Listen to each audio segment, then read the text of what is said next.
بري ورونو د حدیبیه صلح که هم پشکاره او د باندې د ذلت او مغلوبیت صلح معلومیږي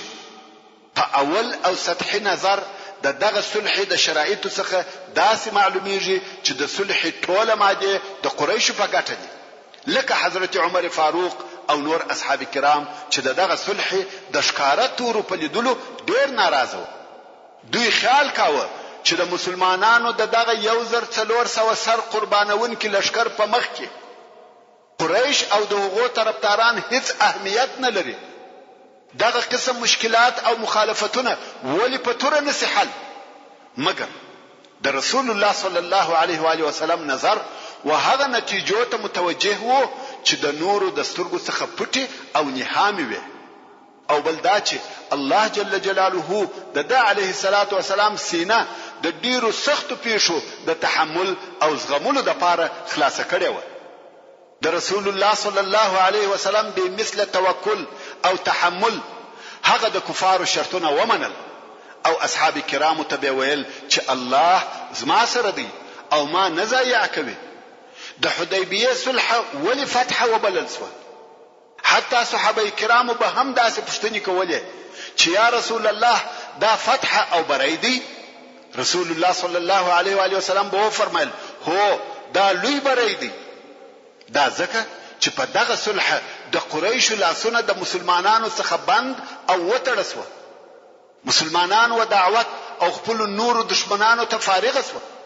چې دغه په خپل د مکه مکرمه د فتح سبب شو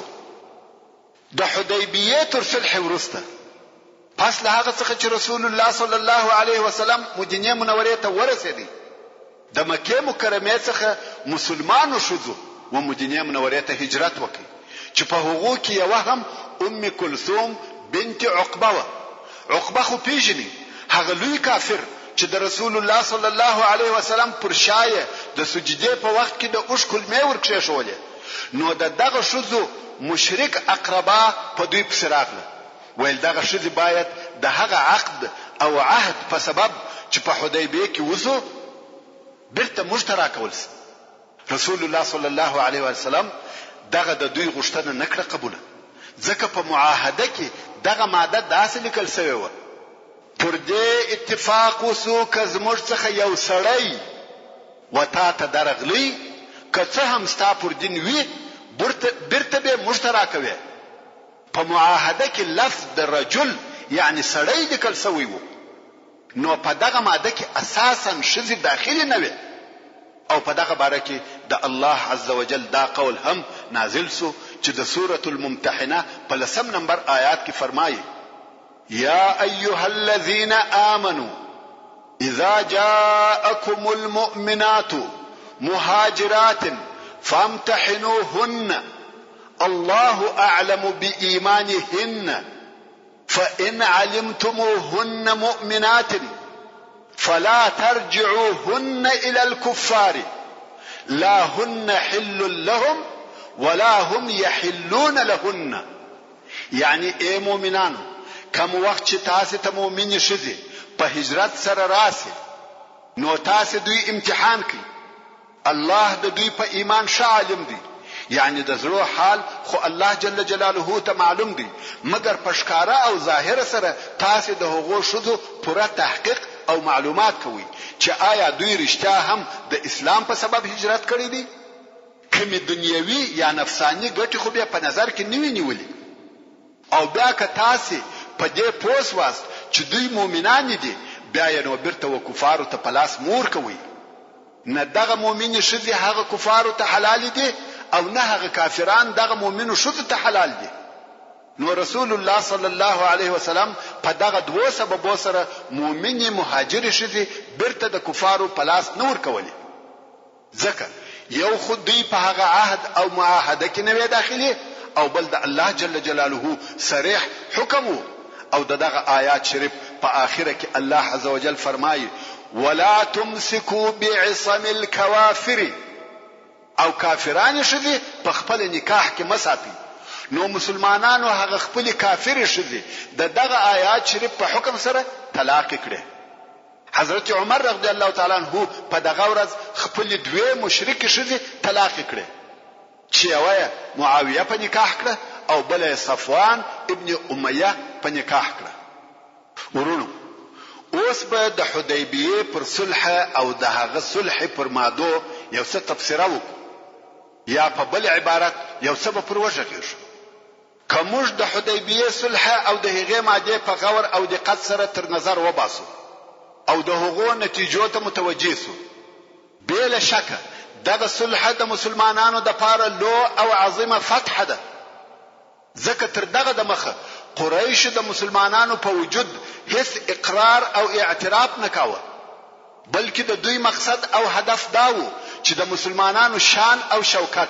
عزت او حیثیت د بین یوسي او د داسې ورځې په انتظار و چې په هغه کې د مسلمانانو انتها او ختمېدل وویني. قریش په خپل ټول قوت او طاقت سره د اسلامي دعوت او خلقو په مابین کې حائل او دیوال ګرځیده. هیڅ یې نه غوښته چې د اسلامي دعوت خبرې د خلقو تر غوږو پورې ورسیږي، ځکه په جزیره العرب کې دینی مشرتوب او دنیوي ریاست د دوی او اوس د دوی د طرفه فقط وصلح ته رجوع کول د مسلمانانو پر قوت اقرار او اعتراف او د دې دا معنا و چې قریش د دوی د مقابله څخه عاجز شو. دا خو فقط د صلح په متعلق خبرې وي او اوس راسي د صلح و مادو ته. کومج د صلح څلورمه ماده تر نظر وباسو چې هغه داسو هر څوک یا هر قبیله چې وغواړي چې په دغه عهد او اتفاق کې د محمد صلی الله علیه وسلم او مسلمانانو په طرف کې داخل سي کولای سي، او هر څوک یا قبیله چې وغواړي چې د قریشو په طرف کې داخل سي کولای سي. د دې څخه داسې نتیجه راوځي چې قریشو هغه خپل دینی زعامت او دنیوي ریاست هیر کړ. اوس د دوی بل هیڅوک او بل هیڅ شی مقصد نه دی بل خپل ځان څخه. نور نو کټوله خلق او پاته جزیره العرب په اسلام کې داخل سي دا و قریش ته اهمیت نه لري او په دغه موضوع کې دوی په هیڅ قسم سره مداخله نه کوي. حال دا چې دغه قریش هغه کسان دي کبه یو څوک د هر ځای چې بوو او د هر قبیله څخه چې بوو مسلمان سو دوی به هغه باندې کاوه او واه او نن ورځ وایي موږ په هیڅ کار نه لرو. آیا دغه د قریش ناکامي نه ده او د مسلمانانو د پاره ښکارا فتح نه ده؟ تاسو په هیڅ هغه وینه بهون کې او وجون کې جنگونه چې د مسلمانانو او د دوی د دشمنانو په مابین کې کېده، په هغه جنگو کې د مسلمانانو مقصد د مالو اخیستل او د انسانانو وجل نو او نه مسلمانانو غوښته چې خپل دشمنان دي په زور سره مجبور کړي چې اسلام ته داخل شي، بلکې د هغو جنگو څخه د مسلمانانو یوازنی هدف داو چې وخلق ته دي په دین او عقیده کې پوره ازادي ورکول شي. که څوک غواړي چې مسلمان شي مسلمان دي شي او که څوک غواړي چې پر خپل کفر پاتې شي پاتې دي شي. لکه څنګه چې الله جل جلاله د سورة الكهف په 29 نمبر آیات کې فرمایي فمن شاء فليؤمن ومن شاء فليكفر. خود خلق او د دوی د اراده په مابین کې به هیڅ بل قوت مداخله نه کوي او اوس دغه څلورمه ماده په اساس دغه مقصد د ټولو جزئیات سره حاصل شو چې ممکن دغه مقصد په ډیرو کامیاب جنگو هم لاسته نه وای راغلی او مسلمانانو په دغه حریت او ازادي سره د دعوت په لار کې لویه کامیابی لاسته راوړه. تاسو په هیڅ چې د ټولو مسلمانانو شمیر تر دغه صلح د مخه تر 3000 نفر نه زیات دي، خو د 2 کلو په جریان کې د مکه مکرمه په فتح کې د مسلمانانو شمیر 10,000 نفر وو. او د صلح دوهمه ماده چې داسې لیکل شوی و دوهم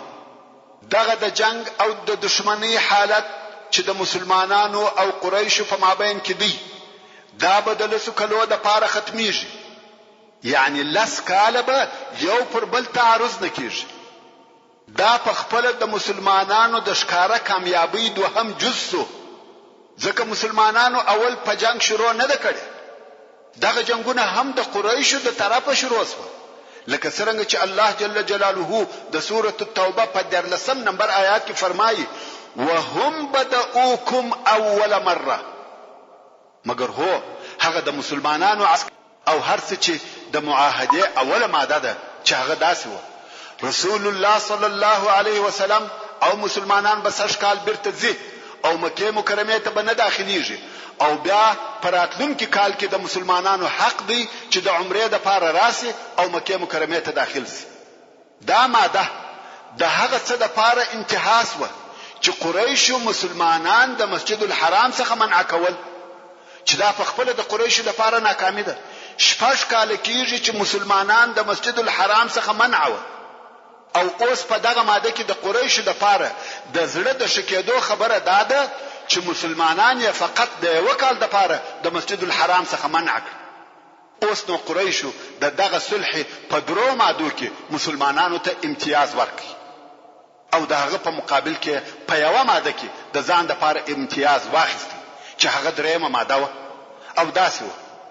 هر څوک چې د قریش څخه د خپل مشرانو به اجازه او مدینه منوره یا محمد صلی الله علیه وسلم ته مهاجر ورسي، محمد علیه الصلاة والسلام به بیرته هغه نفر و قریش تور کوي. او که د قریش څخه هر څوک مرتد سو د مدینه منوره څخه مکه مکرمه ته راغلی، هغه نفر بیرته و مسلمانانو ته نور کول کیږي. دا د قریش امتیاز دی. مگر تاسو ودغه امتیاز ته وګورئ، دا یو پوچ او بے فائدې امتیاز دی. په دې امتیاز کې داسې شی نشته چې هغه د مسلمانانو ته ضرر ورسوي. دا معلومه خبره ده. یو مسلمان چې ترڅو مسلمان هیڅ کله د الله رسول الله او د اسلام د شعار څخه نه تښتي، مگر هغه وخت بیا تښتي چې په ظاهر او په زړه کې مرتد سي. او که یو څوک په دغه اندازه مرتد سو، بیا نو مسلمانان به هغه ته ضرورت نه لري، او دغه څه چا د اسلامي ټولنې څخه وتل تر دې ښه او بهتر دي چې هلته پاتې وي. او دا هغه مفهوم او مضمون دی چې رسول الله صلی الله علیه وسلم وهغه ته اشاره کړې ده. رسول الله صلی الله علیه و آله وسلم په هغه حدیث کې فرمایي چې امام مسلم یې روایتوي، هر هغه څوک چې زموږ څخه ودوی ته ورسي هغه الله را څخه لري کوي. رواه مسلم. مگر هر هغه څوک چې د اهل مکه څخه مسلمان سي، که څه هم د دوی د هجرت لار مدینه منوره ته نه د خلاص، یعنی د هغه صلح په سبب مدینه منوره ته هجرت نشي کولای، خو د الله جل جلاله مزکه پراخه ده. آیا هغه وخت چې اهل مدینه د اسلام څخه په هیڅ نه خبر، د حبشه مزکه د مسلمانانو د پاره نه پراخه؟